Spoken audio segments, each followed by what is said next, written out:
തീരെ കോൺഫിഡൻസ് ഇല്ല. എന്തായിരിക്കും കാരണം? ഞാൻ ഒരാൾക്ക് വാക്ക് കൊടുത്തു, അതെനിക്ക് പാലിക്കാൻ പറ്റില്ല.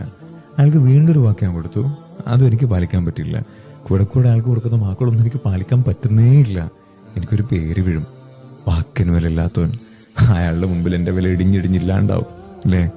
ഇതേ അവസ്ഥ എൻ്റെ മുമ്പിൽ എനിക്ക് വന്നു കഴിഞ്ഞാൽ എൻ്റെ കോൺഫിഡൻസ് ഇല്ലാണ്ടാവും, എൻ്റെ വില എൻ്റെ മുമ്പിൽ ഇല്ലാണ്ടാവും.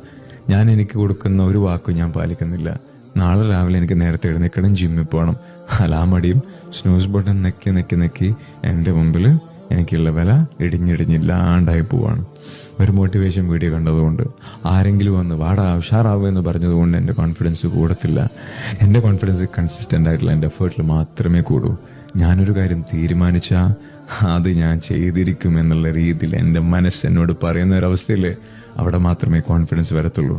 ഒറ്റയെടുക്ക് കൂടുന്നതല്ല, കൺസിസ്റ്റൻ്റ് ആയ എഫേർട്ട് കൊണ്ട് കൂടുന്നതാണ് കോൺഫിഡൻസ് എന്ന് മനസ്സിലാക്കി ആദ്യത്തെ ദിവസം ഇന്നാണെന്ന് തിരിച്ചറിഞ്ഞുകൊണ്ട് മുന്നോട്ട് പോകാൻ റെഡിയാണെങ്കിൽ ഉറപ്പാണ് കുറച്ച് ദിവസങ്ങൾക്കുള്ളിൽ കോൺഫിഡൻസ് വേറെ ലെവലിൽ കൂടിയിരിക്കും.